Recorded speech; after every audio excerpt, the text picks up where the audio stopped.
قریش بولے کہ اے محمد، اگر اللہ تعالیٰ نے تجھے بھیجا ہے تو اس سے کہہ کر ذرا ان پہاڑیوں کو جو مکہ کے ارد گرد کھڑی ہیں ہموار کرا دے، اور اس سے کہہ کہ ہماری زمین پر اسی طرح ندیاں بہنی چاہیے جس طرح شام میں بہتی ہیں، اور اس سے کہہ کہ وہ محلات و باغات سے نوازے اور تجھ پر سونے چاندی کی بارش کرے، ہمیں بھی تو پتہ چلے کہ اللہ تعالیٰ سے تو کتنا قرب رکھتا ہے اور وہاں تیری کتنی شنوائی ہوتی۔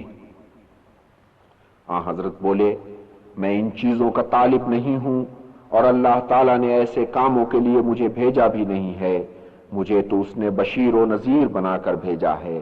تب اہل قریش بولے کہ دیکھ اے محمد، ہم تجھے جتنا سمجھا سکتے تھے سمجھا لیا، اب ہم تجھے چین نہیں لینے دیں گے، ہم تجھے تباہ و برباد کریں گے یا تو ہمیں تباہ و برباد کر دے۔ اس پر حضرت اٹھ کھڑے ہوئے اور وہاں سے چلے آئے۔ لوگوں کی باتوں سے بہت آزردہ تھے، خاص طور پر بنو مخزوم کے رویے سے نالاں تھے، مگر اسی بنی مخزوم میں ابو سلامہ بھی تھا جو حضرت کی چچی برہ کا بیٹا تھا، وہ ان کا عقیدت مند تھا، اور ابو سلامہ کا ایک چچازاد بھائی تھا، نام اس کا ارقم تھا، امیر کبیر آدمی تھا، وہ حضرت کی خدمت میں حاضر ہوا اور مشرف باسلام ہو گیا۔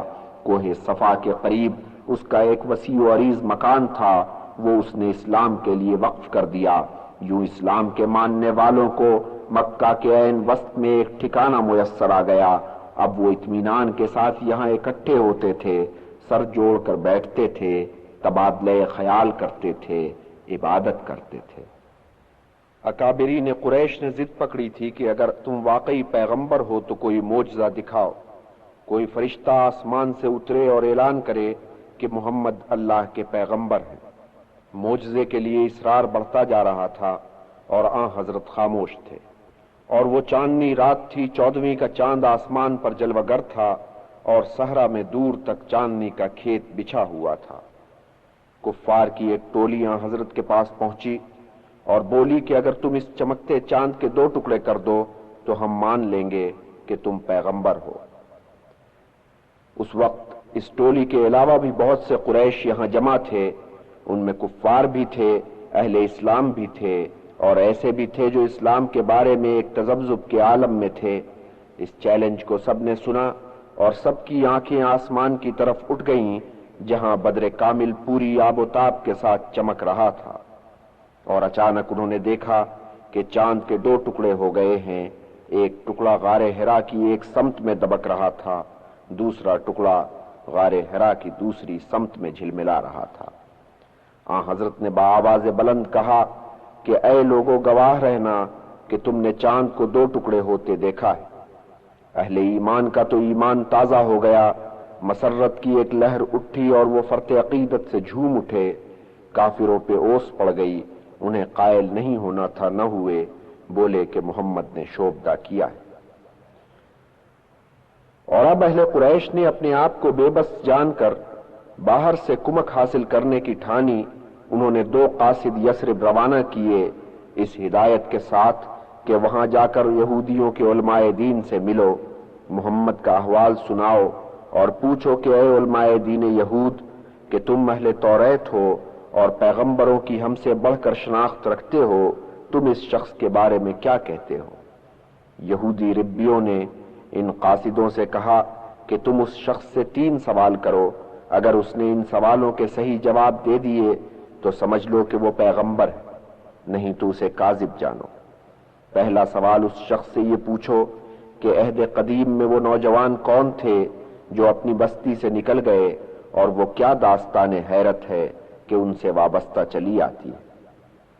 پھر اس سے یہ پوچھو کہ وہ کون سا دشت پیما تھا کہ مشرق اور مغرب دونوں سمتوں میں روئے زمین کی انتہا تک گیا، اور پھر اس سے پوچھو کہ روح کیا چیز ہے۔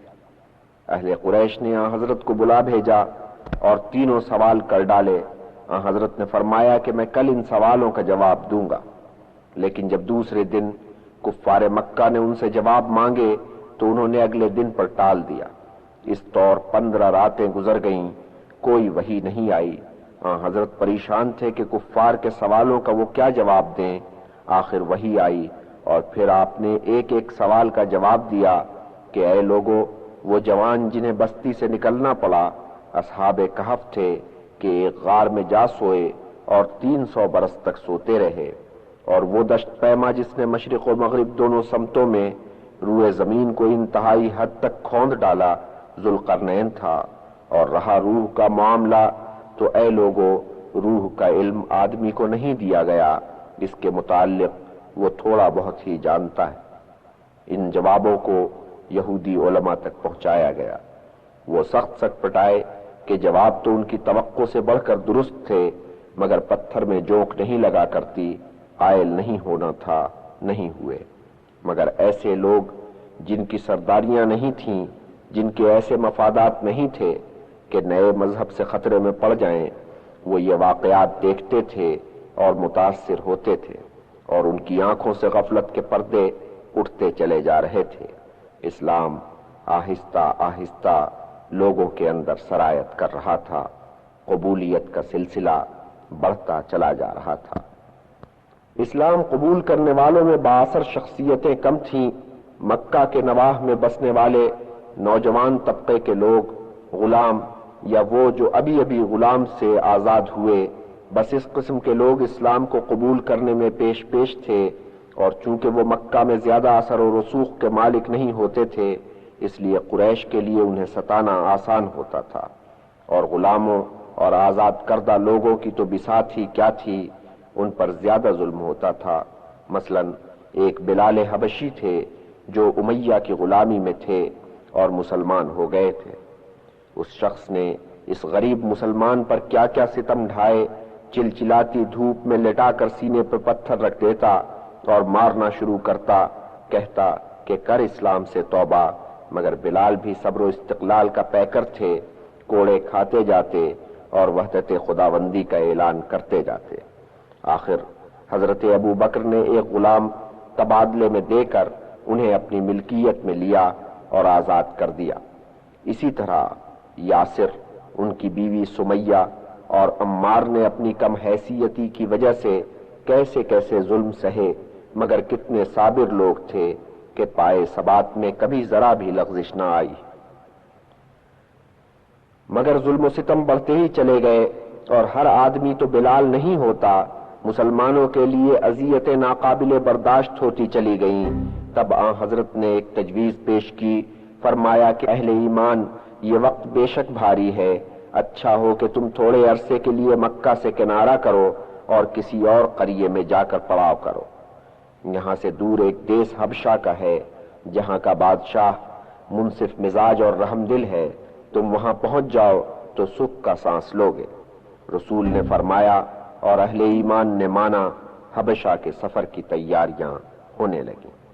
مکہ کی زندگی اسی طرح رواں دواں تھی، مگر کچھ لوگ خاموشی سے اس شہر سے نکل گئے تھے، ان کے جانے کی کسی کو کان و کان خبر نہ ہوئی، خبر ہوئی تو اس وقت جب وہ حبشہ پہنچ چکے تھے۔ اس خبر سے کفار مکہ میں سخت کھلبلی پڑی، 100 طرح کے اندیشے پیدا ہوئے۔ سب سے بڑھ کر اندیشہ یہ تھا کہ کہیں دوسرے دیس میں جا کر وہ اپنے ہم خیال پیدا نہ کر لیں اور وہاں سے کمک لے کر یہاں آئیں۔ سوچا کہ اس کا توڑ فوراً ہونا چاہیے، اور توڑ یہ کیا گیا کہ 2 قاصد، عمرو ابن عاص اور عبداللہ ابن ابی ربیہ، تحفے تحائف کے ساتھ وہاں کے بادشاہ نجاشی کے دربار بھیجے گئے۔ ان قاصدوں نے نجاشی کے دربار میں جا کر کفار مکہ کا مقدمہ مؤثر انداز میں پیش کیا، کہا کہ کچھ سرفرے لوگ مکہ سے بھاگ کر یہاں آ گئے ہیں، ایک شخص محمد کے اثر میں آ کر وہ اجداد کے مذہب سے پھر گئے ہیں، آپ کے مذہب عیسائیت سے بھی بے تعلق ہیں، انہوں نے اپنا کوئی الگ ہی مذہب گھڑا ہے، اچھا ہو کہ آپ ان مفرورین کو اپنے یہاں سے نکالیں اور ہمارے حوالے کریں۔ نجاشی نے قاصدوں کی بات سنی اور مہاجرین کو بلا بھیجا۔ مہاجرین کے قافلے کے قائد حضرت جعفر تھے، کیا حسین و جمیل آدمی تھے اور کس فصاحت و بلاغت کے ساتھ کلام کرتے تھے۔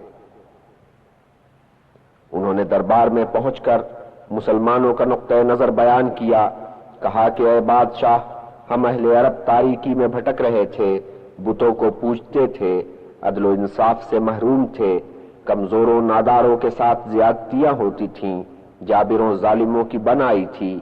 ایسے میں ہمارے درمیان ایک پیغمبر نے ظہور کیا، اس نے خدا کی وحدانیت کا اعلان کیا، بت پرستی کی نفی کی اور غریبوں، حاجت مندوں، ناتوانوں کے لیے انصاف کی آواز بلند کی۔ اس پر کفار مکہ ہمارے جانوں کے بیری ہو گئے۔ ہم کچھ لوگوں نے ان کے مظالم سے تنگ آ کر مکہ سے ہجرت کی اور تیری پناہ میں آئے۔ اے بادشاہ، ہم نے سنا ہے کہ تو رحم دل ہے اور انصاف پسند ہے۔ یہ عیسائیوں کا ملک تھا۔ شاہ نجاشی اپنی عیسائیت کی وجہ سے ویسے ہی مکہ کے بت پرستوں سے بدظن تھا۔ حضرت جعفر کی تقریر نے اس پر خوب اثر کیا۔ شاہ نجاشی نے کہا کہ اے میرے مہمانوں، اگر وہ شخص جسے تم پیغمبر بتاتے ہو واقعی اللہ کا پیغام لے کر آیا ہے تو پھر اس پر جو پیغام نازل ہوا اس میں سے تمہیں کچھ یاد ہوگا، وہ سناؤ۔ تب حضرت جعفر نے سورہ مریم سے کچھ آیات سنائیں۔ حضرت جعفر آیات تلاوت کر رہے تھے اور شاہ نجاشی کی آنکھوں میں آنسو تیر رہے تھے۔ جب ان آیتوں کا ترجمہ اس کی زبان میں اسے سنایا گیا تو وہ بے ساختہ رویا، دوسرے سننے والے بھی روئے۔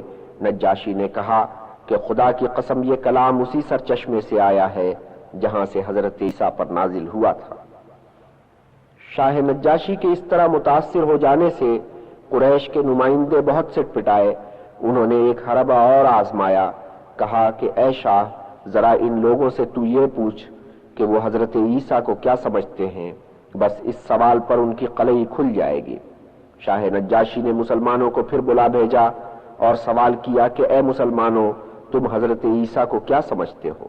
حضرت جعفر نے تامل کیا، پھر یوں گویا ہوئے کہ اے بادشاہ، ہم حضرت عیسیٰ کو وہی سمجھتے ہیں جو ہمارے رسول نے ہمیں بتایا ہے کہ وہ اللہ کے بندے تھے، اللہ کے رسول تھے، روح اللہ تھے اور کلمت اللہ، جس کا القاء حضرت مریم کو بحالت دوشیزگی ہوا۔ نجاشی نے یہ جواب سنا اور مطمئن ہو گیا۔ جعفر اور ان کے رفیقوں سے کہا کہ اس دیس میں تم شوق سے رہو، تمہارے لیے کوئی جوکھو نہیں۔ پھر خدام سے کہا کہ اہل قریش نے جو تحفے تحائف بھیجے ہیں وہ واپس کر دو، ہمیں ان کی حاجت نہیں ہے۔ یوں قریش کے سفیر نجاشی کے دربار سے ذلیل ہو کر واپس آئے۔ قریش اپنی مشن کی ناکامی پر بہت تل ملائے۔ نزلہ برعضو ضعیف، شاہ نجاشی کے ہاتھوں جو انہیں ذلت نصیب ہوئی تھی اس کا بدلہ انہوں نے مسلمانوں سے لیا۔ اب مسلمانوں پر ان کا ظلم و جور اور بڑھ گیا۔ اس میں پیش پیش ابو جہل تھا۔ ابو جہل تو تھا ہی، اس کا بھانجا عمر بھی مسلمانوں کی جانوں کا دشمن بنا ہوا تھا۔ یہ نوجوان اس وقت 26 کے سن میں تھا، طبیعت میں غصہ بہت تھا، مگر ماموں سے اس اعتبار سے مختلف تھا کہ ایماندار اور پاک باز تھا۔ اس کے باپ خطاب نے اس کی اس طور پرورش کی تھی کہ کعبہ اور اس کی رسوم و روایات کا شدت سے قائل تھا۔ اب جو اس نے دیکھا کہ کچھ لوگ ان رسوم و روایات کو چیلنج کر رہے ہیں تو اس کا پارا چڑھ گیا۔ حبشہ سے سفیران قریش کی ناکام واپسی نے جلتی پر تیل کا کام کیا۔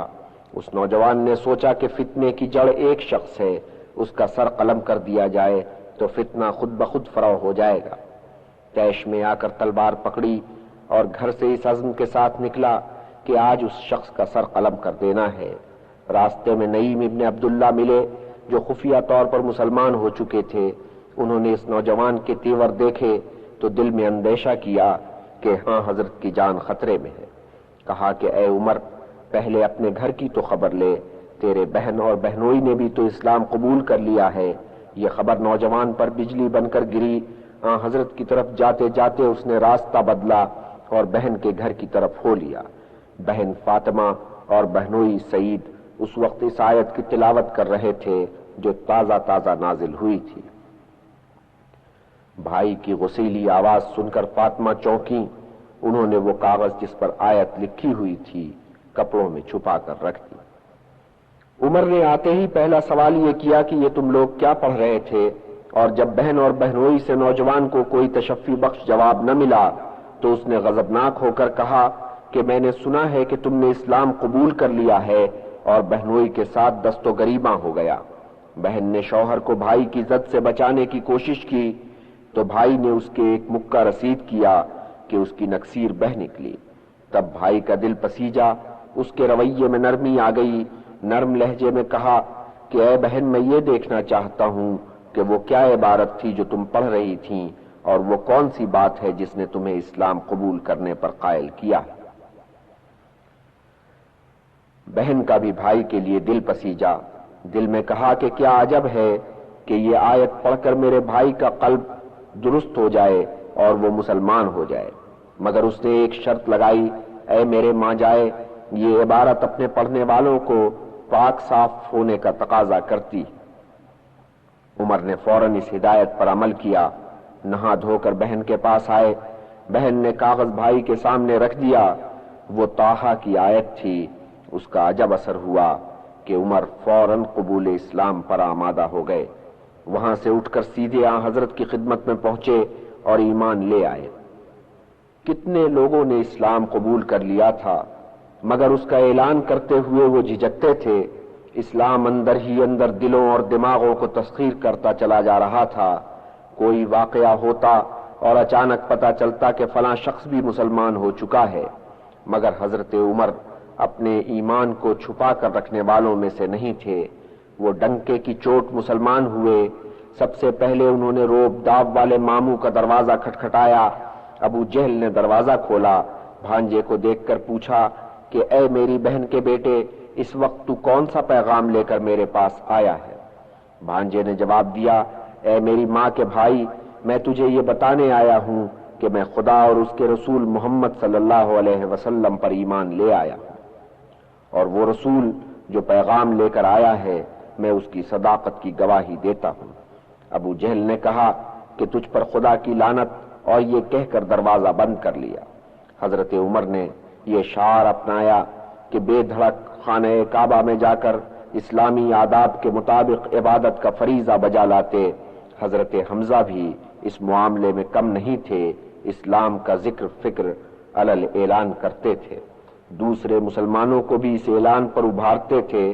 اہل قریش ان دونوں کو طرح دے جاتے تھے، جانتے تھے کہ یہ روب میں نہیں آئیں گے اور خم ٹھونک کر مقابلے میں کھڑے ہو جائیں گے، مگر وہ یہ بھی گوارا نہیں کر سکتے تھے کہ مسلمان مکہ میں دندناتے پھریں اور خانہ کعبہ میں آ کر آزادانہ طور پر اپنی عبادت بجا لائیں۔ اکابر قریش ایک مرتبہ پھر سر جوڑ کر بیٹھے اور انہوں نے سوچ بچار کیا کہ ان سرپھروں کا کیا علاج کیا جائے، اور اس مرتبہ انہوں نے یہ طے کیا کہ سارے بنی ہاشم کا مقاطعہ کیا جائے۔ بات یہ تھی کہ ایک ابو لہب کو چھوڑ کر باقی سارے بنی ہاشم، قطع نظر اس سے کہ ان میں سے کون مسلمان ہوا تھا اور کون نہیں ہوا تھا، اس ہاشمی فرزند کی حمایت پر کمر بستہ رہتے تھے۔ تو فیصلہ یہ ہوا کہ بنی ہاشم کی بیٹی لی جائے، نہ ان کے ہاں اپنی بیٹی دی جائے، نہ ان سے لین دین کیا جائے۔ اس مضمون کا ایک تحریری معاہدہ ہوا اور اس پر قریش کے کم و بیش 40 اکابر نے اپنی مہر ثبت کی۔ بنی مطلب نے بنی ہاشم کا ساتھ چھوڑنے سے انکار کیا تو ان سے بھی قطع تعلق کر لیا گیا۔ بنی ہاشم کے بیچ مرکزی شخصیت ابو طالب تھے، سو اب سب بنی ہاشم نے اپنے اپنے گوشے سے نکل کر اس نشیبی علاقے میں پڑاؤ ڈالا جہاں ابو طالب رہتے تھے اور جسے شاب ابو طالب کہا جاتا تھا۔ حضرت اور بی بی خدیجہ بھی یہیں آ کر رہنے لگیں، اور ابو لہب نے جو پہلے سے یہاں رہتا تھا اپنا سامان اٹھایا اور اہل قریش کے قرب میں جا کر رہنے لگا۔ یہ بائیکاٹ 2-2.5 برس جاری رہا، مگر اس کا نتیجہ کیا نکلا؟ بنی ہاشم کو دقتوں کا سامنا ضرور ہوا، لین دین بند تھا، کھانے پینے کا سامان بھی ان کے ہمدرد چھپ کر انہیں پہنچاتے تھے۔ بہرحال کسی نہ کسی طور زندگی جیسے تیسے گزر رہی تھی، مگر اس مقید زندگی نے اسلام میں لوگوں کے لیے اور کشش پیدا کر دی۔ دور دور یہ خبر پہنچی اور دور دور کے مقامات پر عرب اپنی مجلسوں میں قیاس کے گھوڑے دوڑاتے رہے اور سوچتے رہے کہ کیا واقعی مکہ میں کسی پیغمبر کا ظہور ہوا ہے۔ آخر ہشام کا پیمانہ صبر لبریز ہو گیا۔ قریش میں یہ وہ شخص تھا جس نے کتنی مرتبہ اونٹ پر کھانے پینے کا سامان اور پہننے اوڑھنے کے کپڑے لاد کر شاب ابو طالب میں پہنچائے تھے، مگر اب وہ اس پر تلا تھا کہ کسی طور یہ بائیکاٹ ختم ہونا چاہیے، وہ سیدھا زہیر کے پاس پہنچا کہ حضرت کی پھوپھی عاتقہ کا بیٹا تھا۔ کہا کہ اے زہیر، تو کھاتا پیتا ہے، پہنتا اوڑھتا ہے، شادیاں کرتا ہے، اور ادھر تیری ماں کے عزیز رشتہ دار دانے دانے کو ترستے ہیں اور تنگی ترشی میں بسر کرتے ہیں، کیا تو اس پر خوش ہے؟ زہیر نے جواب دیا کہ اے ہشام، بتا میں اکیلا کیا کر سکتا ہوں؟ اگر میرے ساتھ ایک فرد اور شامل ہو جائے تو میں اس مقاطعے کا ابھی قلع قمع کر دوں۔ تو سنے زہیر، وہ دوسرا فرد میں ہوں۔ دونوں نے مل کر سوچا کہ ان کے ساتھ کوئی تیسرا بھی ہونا چاہیے۔ تیسرا آدمی جو ان کا رفیق بنا وہ تھا نوفل کا پوتا مطعم بن عدی۔ مطعم نے کہا کہ ان کے ساتھ کوئی چوتھا بھی ہونا چاہیے۔ چوتھا ساتھی ابو البختار بنا، جس کا تعلق بنی اسد سے تھا، اور ابو البختاری نے کہا کہ ہمارا کوئی پانچواں ساتھی بھی ہونا چاہیے، اور بنی اسد ہی میں سے ایک شخص ابن الاسود ان کا پانچواں ساتھی بنا، اور پانچویں ساتھی نے چھٹے ساتھی کے متعلق سوال نہیں اٹھایا، سو انہوں نے جانا کہ ان کا 5 ہونا کافی ہے۔ رات کو وہ سر جوڑ کر بیٹھے، منصوبہ بندی کی، اور صبح ہی صبح خانہ کعبہ کی طرف ہو لیے۔ زہیر نے خانہ کعبہ کا طواف کیا، 7 پھیرے کیے، پھر اہل قریش سے کہ وہاں جمع تھے مخاطب ہوا کہ اے اہل مکہ، تف ہے ہم تم پر کہ ہم تم کھاتے پیتے ہیں، ہنسی خوشی زندگی گزارتے ہیں، اور ادھر بنی ہاشم اسرت میں بسر کرتے ہیں۔ خدا کی قسم، جب تک مقاطعے کے پروانے کے پرزے نہیں ہو جاتے میں چین سے نہیں بیٹھوں گا۔ یہ سن کر ابو جہل کہ اس کا امزاد تھا آگ بگولا ہو کر یوں بولا، تو جھوٹ بولتا ہے، یہ معاہدہ چاک نہیں ہوگا۔ اس پر خماہ کھڑا ہوا اور بولا کہ اے ابو جہل، تو زیادہ بڑا جھوٹا ہے، ہم تو اس معاہدے کے حق ہی میں نہیں تھے۔ فوراً ہی ابو البختاری کھڑا ہوا اور بولا کہ خماہ نے صحیح کہا، اس معاہدے میں جو کچھ رقم ہوا اس سے ہمیں اتفاق نہیں ہے، نہ ہم اس کے پابند۔ تب مطعم کھڑا ہوا اور یوں مخاطب ہوا، تم دونوں صحیح کہتے ہو، اور جو اس کی صحت سے انکار کرتا ہے وہ جھوٹا ہے۔ پھر ہشام نے اٹھ کر اس بیان کی تائید کی، اور جب ابو جہل نے الزام لگایا کہ تم پانچوں نے راتوں رات یہ سازش کی ہے، تو مطعم بے کہے سنے اٹھا اور کعبہ کے اندر چلا گیا۔ فوراً ہی واپس آیا، اس کے ہاتھ میں معاہدے کا کاغذ تھا، مگر اس شکل میں کہ دیمک نے ساری عبارت کو چاٹ لیا تھا۔ جو عبارت باقی رہ گئی تھی وہ بس اتنی تھی، بسم اللہ۔ قریش پہلے ہی یہ باتیں سن کر اس معاہدے کے بارے میں دو دلے ہو گئے تھے۔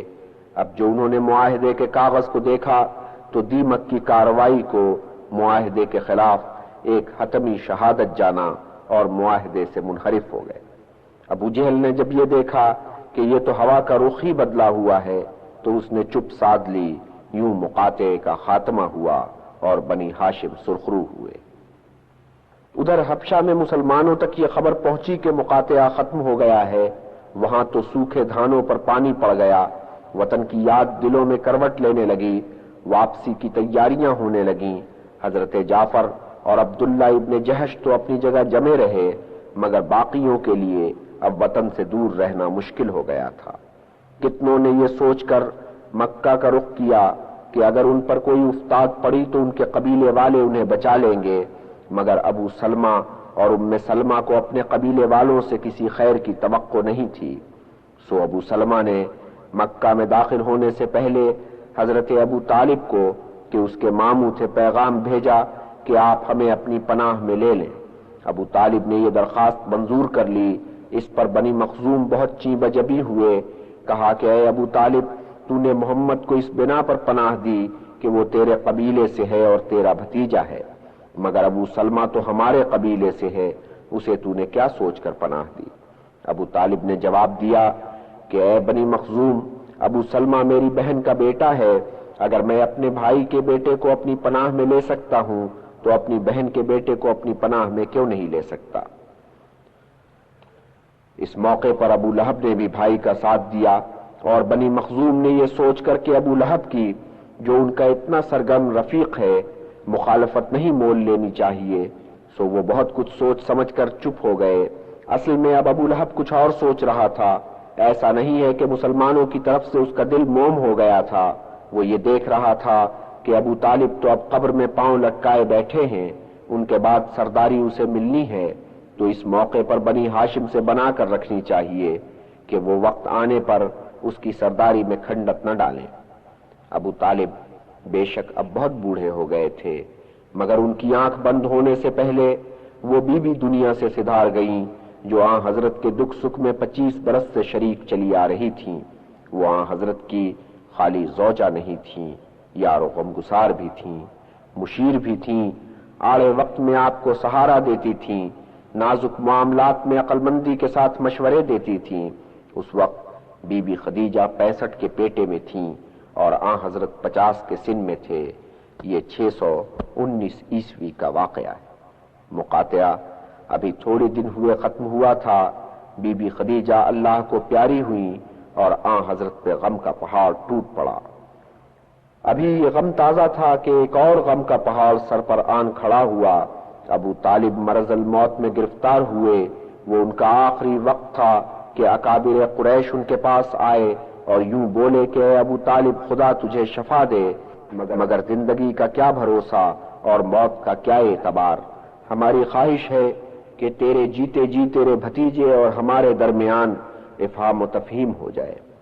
اچھا ہو کہ ہم رہو اور رہنے دو کے مسلک کو اپنائیں، کچھ اس کی بات ہم مان لیں، کچھ ہماری بات وہ مان لیں۔ ابو طالب نے آن حضرت کو بلایا اور اکابر قریش کی پیشکش سے انہیں آگاہ کیا۔ آن حضرت نے فرمایا کہ میں بس ایک بات کہتا ہوں، اسے یہ لوگ مان لیں۔ اکابر قریش نے پوچھا وہ کیا بات ہے؟ فرمایا کہ بس اتنا اقرار کر لو کہ اللہ تعالیٰ کے سوا اور کوئی خدا نہیں ہے۔ بس اس ایک بات پر اکابر قریش بگڑ گئے۔ کیا توقعات باندھ کر آئے تھے، اپنا سا منہ لے کر چلے گئے۔ ادھر ابو طالب نے آخری سانس لیا اور دنیا سے سدھار گئے۔ مہربان چچا کا سایہ سر سے اٹھ گیا۔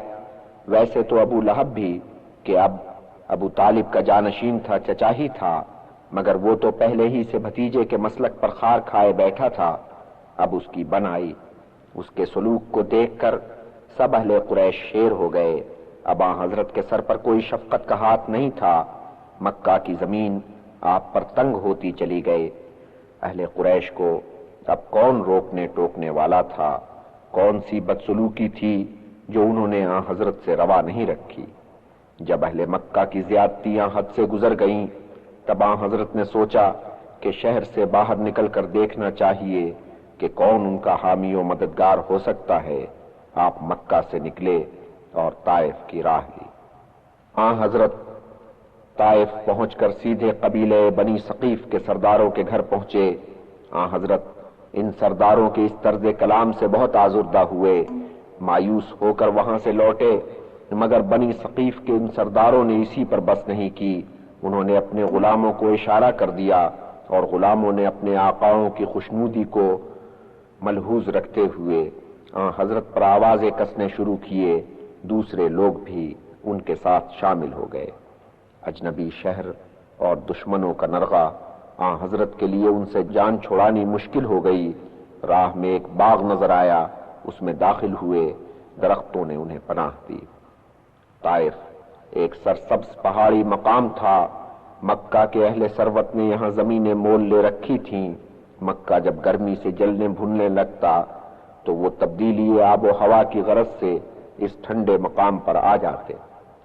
یہ باغ بھی مکہ کے دو فرزندوں عتبہ اور شیبہ کی ملکیت تھا اور دونوں اس وقت باغ میں موجود تھے۔ انہوں نے اپنی آنکھ سے دیکھا کہ اہل طائف نے مکہ کے ایک فرزند سے کیا سلوک کیا۔ شہر کے رشتے سے انہوں نے اس غیر بستی میں آن حضرت سے ایک رشتہ محسوس کیا۔ ان کا دل تھوڑا نرم پڑا۔ اپنے عیسائی غلام اداس کو بلا کر انگوروں کا ایک خوشہ دیا اور ہدایت کی کہ جا اور اس غریب الوطن شخص کو یہ انگور پیش کر۔ اداس نے جا کر آن حضرت کی خدمت میں انگور پیش کیے۔ آن حضرت نے بسم اللہ کہہ کر انگور کھائے۔ اداس نے حیرت سے آپ کو دیکھا اور کہا کہ اس دیس میں تو یہ کلمہ کسی کی زبان سے میں نے نہیں سنا، آپ کی زبان پر کیسے آیا؟ حضرت نے اس غلام کو غور سے دیکھا اور پوچھا کہ اے بھائی، تو کس دیش سے آیا ہے اور تیرا نام کیا ہے؟ اداس نے جواب دیا، میں نینوا کی مٹی ہوں، نصارہ سے تعلق رکھتا ہوں۔ اچھا، تو گویا تو اس مرد حق پرست کے شہر سے آیا ہے جو یونس کہلاتا تھا اور متی کا بیٹا تھا۔